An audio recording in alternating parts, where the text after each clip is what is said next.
গুড্ডুদের বাড়ি এসে এবার রুফায়দার জন্মদিন পালন করলাম। আসসালামু আলাইকুম, কেমন আছেন সবাই? সকাল সকাল ঘুম থেকে উঠে গুড্ডুর আম্মু একটা একটা করে সংসারের সব কাজ করছে। অনেকের মনে প্রশ্ন হতে পারে, নিজেদের বাড়িঘর ছেড়ে গুড্ডুদের বাড়িতে এসে কেন রুফায়দার জন্মদিন পালন করলাম? সম্পূর্ণ ভিডিও দেখলে আশা করি উত্তর পেয়ে যাবে। রান্না করার জন্য এখানে গুড্ডুর আম্মু আমি মিলে কাটাকাটি করে নিচ্ছি, সবকিছু কেটে ধুয়ে পরিষ্কার করে। রান্না করতে বসলে রান্না কিন্তু একটু ঝামেলার কম মনে হয়। দুপুরের জন্য রান্না করব হচ্ছে গরুর মাংস আর হচ্ছে রোস্ট। প্রথমে গুড্ডুর আম্মু গরুর মাংসটা রান্না করবে, সেজন্য আমি সব ধরনের মশলা দিয়ে মাংসটাকে খুব ভালো করে মাখিয়ে দিয়েছি। চলুন রান্নার মাঝে খুবই প্রয়োজনীয় একটা প্রোডাক্টের রিভিউ আপনাদের সাথে শেয়ার করি, আশা করি উপকারে আসবে। বাজে প্রোডাক্ট ব্যবহার করে যাদের স্কিন ড্যামেজ হয়েছে, স্কিনে কালো কালো দাগ ছোপ পড়েছে, তারা চাইলে এই কম্বো প্যাকটি ব্যবহার করে দেখতে পারেন। কম্বো প্যাকের মধ্যে রয়েছে একটা সানস্ক্রিন, একটা নাইট ক্রিম আর হচ্ছে একটা বডি ক্রিম। স্কিনকে ড্যামেজের হাত থেকে রক্ষা করার জন্য, স্কিনকে ভালো রাখার জন্য, স্কিনের দাগ ছোপ, চোখের নিচের কালো দাগ সবকিছুর সমাধান পেয়ে যাবেন এই একটা কম্বো সেটের মধ্যে। কোরিয়ান সিক্রেট ট্রাস আপ এই কম্বো প্যাকটি অর্ডার করে নিয়মিত ব্যবহার করে আমি কিন্তু অনেক উপকার পেয়েছি। এরপর নিয়েছি একটা বডি ক্রিম। আমরা মেয়েরা রান্না করতে গেলে গরম ছেক লেগে কালো কালো দাগ হয়ে যায়, হাত পা দেখতে কিন্তু অনেক খারাপ লাগে। চাইলে এই বডি ক্রিমটা ব্যবহার করতে পারেন।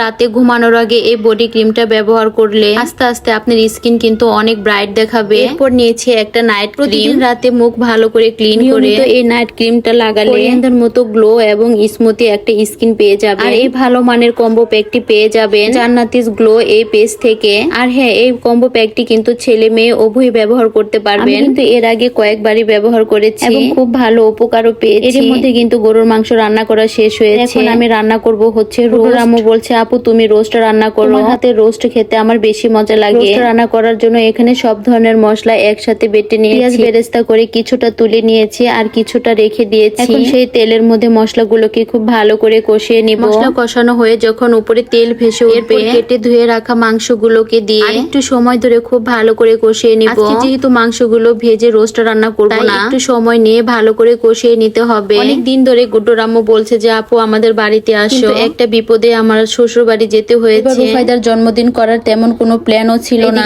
গুড্ডুর দাদি মানে আমার খালা আর আমার মা মিলে গেছে হচ্ছে তার বাবার বাড়ি। শাশুড়ি চলে যাওয়ায় গুড্ডুর আম্মু বলছে আমার একা একা একদমই ভালো লাগছে না। রুফায়দার জন্য অনেক বেশি কান্নাকাটি করছে। আমাদের বাচ্চারা কয়েকদিন যদি কারোর সাথে দেখা না হয়, সবার জন্য অনেক কান্নাকাটি করে। খালি রেখে যেহেতু গুড্ডুর মাও আসতে পারবে না, বলছে যে তোমরাই চলে আসো। গুড্ডু আর রুফায়দাকে একটা ছোট কেক এনে দিব, দুইজন মিলে কেটে অনেক মজা করবে। রুফায়দার বাবা স্বর্ণাকে নিয়ে আসলো স্বর্ণার শ্বশুর বাড়ি থেকে। গুড্ডুর বাবা মানে রুফায়দার মামা একটা কেক এনেছে রুফায়দার জন্য, আরেকটা কেক এনেছে রুফায়দার ছোট মা মানে রুফায়দার খালামণি। দেখে কিন্তু আমাদের দুইটা বাচ্চাই অনেক অনেক খুশি হয়েছে। সবাই ভালো থাকবেন, আল্লাহ হাফেজ।